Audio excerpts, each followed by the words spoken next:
I want to ask you a question because you were talking about ransomware. And by the way, as you were talking about it, it occurred to me that there was a big news story this week about, and I just pulled it up. Lincoln College. This happened on Monday for anyone Yeah, listening that's not that's right. familiar. Lincoln College just shut down. They had a ransomware attack they could not solve. It took months. They said they worked on it for months, and that's it. They're calling it closed. They're closing operations. Yeah, May 13th, which is in 3 days, will be their last day of offering classes. Like it's over for them. That's how yeah, bad this attack has been on them.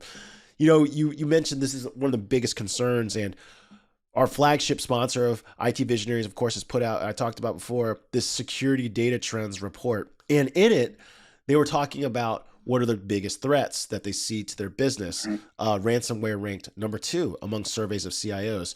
But interestingly enough, I want to ask you a question about what the survey uncovered when it comes to like data in the security toolkit. They said that the strategies that they thought that they were going to invest in to best defend their organization were: one, multi-factor authentication; two, yep. identity and access management; three, data encryption.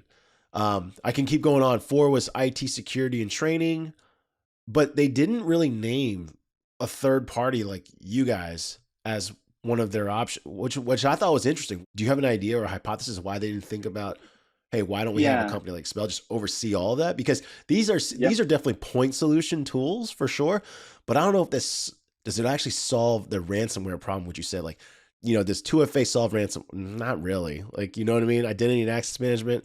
Well, if someone's coming in through another way, I don't know. I guess I'm curious why you think they answer providing those options. Well, I can't see inside their heads. I'll tell you maybe what I would answer, and then we would compare and contrast what I would say versus what they said. First, we would both agree on the first one. When you because when you think about protecting yourself, right? Like you got to Yep. kind of shrink the number of things you're going to deal with every day. If you're not dealing with multi-factor authentication, if you don't have that everywhere in your environment, you're going to be so busy chasing everything, like you're doomed anyway. And so there's no question MFA is top of the list. And then what I would say for me, second, I'd be kind of a macro category. I'd use the word hygiene, and that's Hygiene. preventing the things that you can prevent because there's fixes. They exist, and in good process, good IT management takes those things off the board as a risk. So it's patching. It is backups. It's also recovery, meaning you can use the backups. And if you have MFA and good hygiene to include backups, let's say you do have a ransomware situation, recovery is at least possible. It may still be too time consuming or too expensive, but it's at least possible. So you now have an option if you're trying to deal with a problem. I completely agree with that.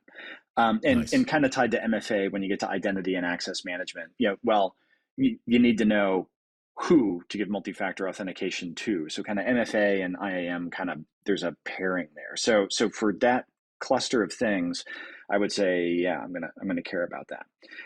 Now, when you get a little bit further down, buying a bunch of security technologies is great. Somewhere in there's got to be a category that says and pay for operating it, whether you're choosing to operate it yourself or have a third party do it.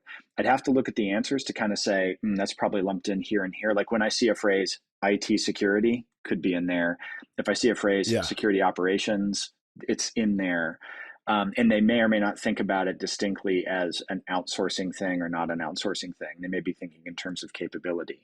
But anywhere where you see operate this stuff that we paid for, that should be on their mind. If it's not on their mind, none of the stuff they paid for is going to help them in that domain. Oh, we bought this awesome detection technology. Awesome. Who's monitoring it and doing something? No one. Cool story. There are plenty, which I'm not going to name. From my background, there are plenty of headline stories of companies and brands you all know very well where exactly what happened was that something was plugged in, it flashed red, nobody bothered to operationalize it, to do something with it, and the next thing you know, they're a headline, the CEO lost their job, the brand took a hit, those kinds of things. And that's what happens when you don't forget the total cost of actually implementing these things. Hey, thanks for watching. This segment is brought to us by Salesforce Platform. Visit salesforce.com/newsletter to discover timely insights and useful tips tailored to your role. Subscribe to this channel and get more great IT and tech interviews with top industry leaders.